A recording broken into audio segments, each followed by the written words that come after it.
धन्यवाद कहूंगी और इतना कहना चाहूंगी कि आज बल्कि एक पार्टी से नहीं, मैं चाहूंगी कि आज पूरी महिलाएं हमारे जो सभा में है, इस सभा में है, उसमें मैं पहली एक मात्र महिला बोल रही हूँ।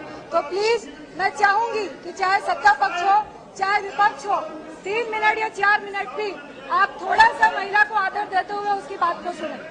सर्वप्रथम प्लीज मैं दुआ करूंगी कि आज जिस तरह से मैं हूँ वही रहूं।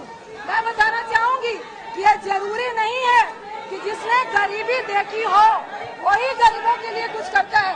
मैं आपको बताऊंगी एक एग्जाम्पल कि महात्मा बुद्ध राजा थे, उन्होंने एक मरे हुए व्यक्ति को देखा और सारा राजपाट छोड़कर उस व्यक्ति और इस संसार के दुख दर्द को दूर करने के लिए जंगल में चले गए।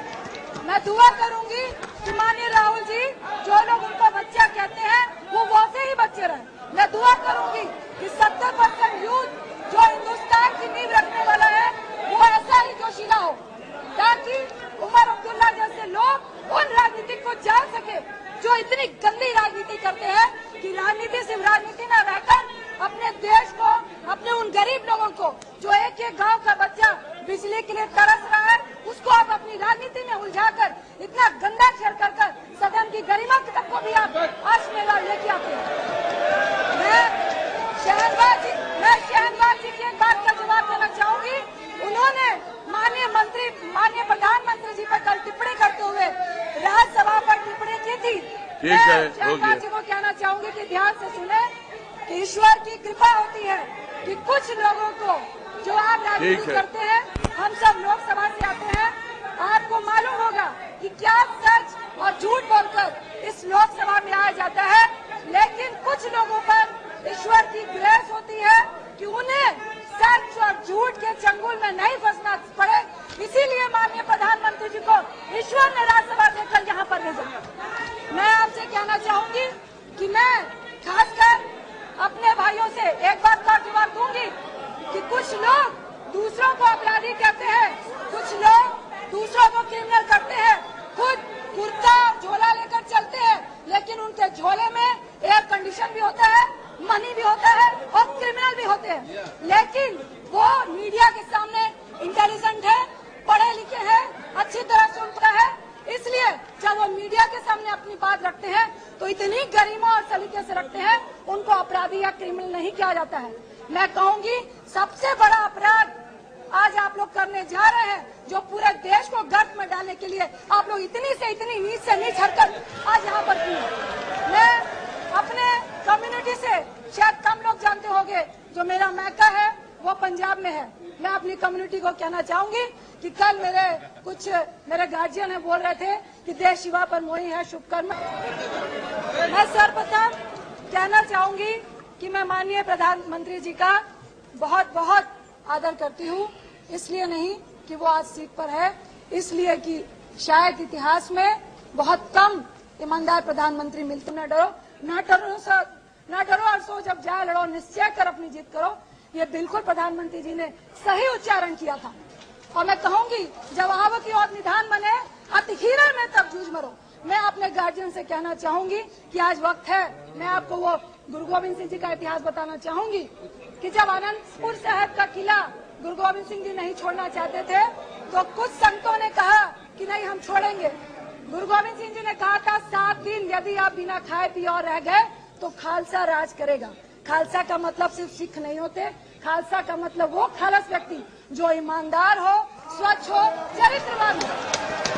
और संतों ने उनकी बात नहीं मानी और आज इतिहास गवाह है कि लोग हैं, ये आप नहीं समझेंगे वो समझ रहे होंगे। लोग कहते हैं कि सिखानू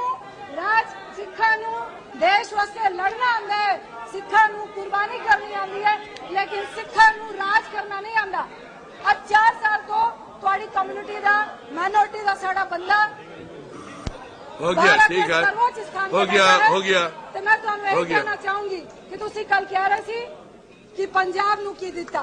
मैं कहूंगी ए सरदारा वास्ते सिखा वास्ते बहुत शर्म की गल है। सिख हमेशा अपने देश के लिए कुर्बानी देते आए हैं, कभी भी बदले में उन्होंने कुछ नहीं मांगा। और कि सिर्फ माइनॉरिटी के नाम पर नहीं, कुछ लोगों ने टर्बन कहा था मैं आज बता दूं, हम लोग चाहे बिहार में रहे चाहे पंजाब में रहे, धर्म के बारे में मैं बता दूं कि टर्बन से सिख रिलीजन बहुत कट्टरता से जुड़ा हुआ है।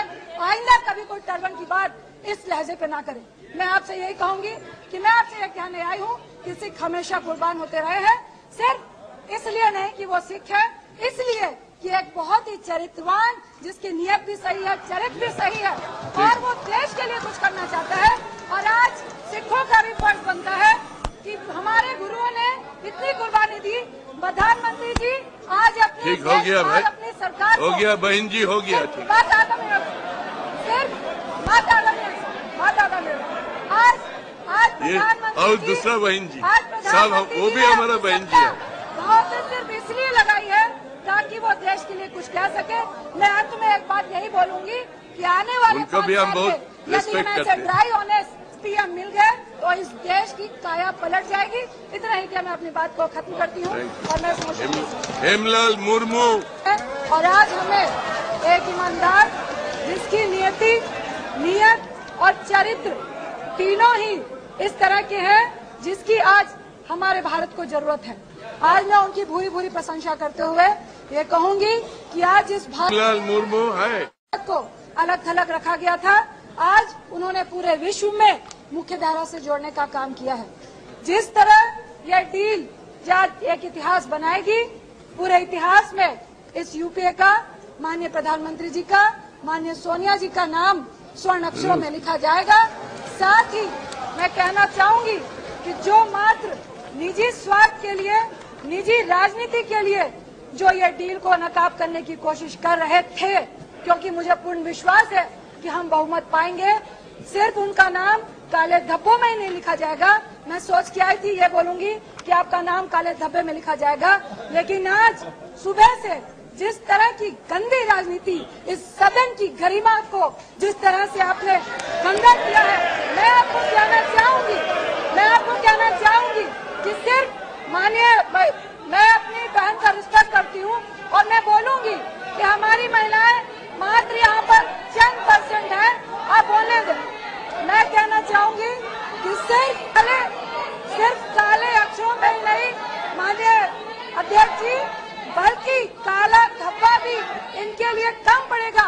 जो सदन की गरिमा को यहाँ पे गंदा किया गया है, मैं थैंक्स करती हूँ कि जब माननीय राहुल जी बोल रहे थे तो कुछ सदन के हमारे सीनियर व्यक्ति हंस रहे थे, मजाक के लहजे से ये कहना चाह रहे थे कि शायद उसको गरीबी के बारे नहीं मालूम है और वो एक महिला की बात कर रहा है। मैं दुआ करूंगी कि ऐसे युवा, मैं दुआ करूंगी